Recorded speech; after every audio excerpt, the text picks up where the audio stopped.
You ask Tiger to calculate. This deals with finding the midpoint between 2 points. The midpoint between the 2 points is 8, 4.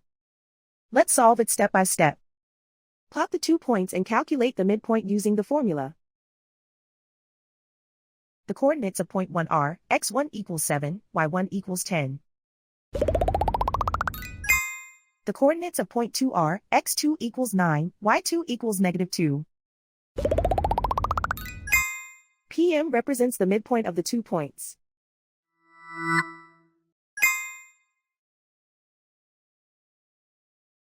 Use the x values in the midpoint formula to find the midpoints x. x1 equals 7.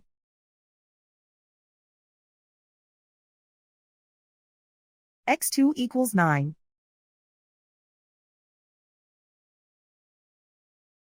Simplify the arithmetic.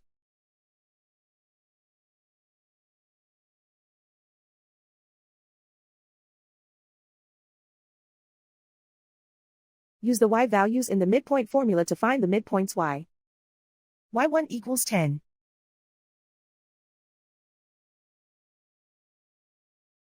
y2 equals -2.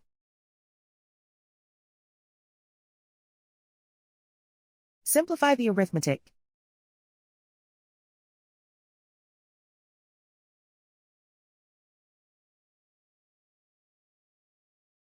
And so, the midpoint is 8, 4.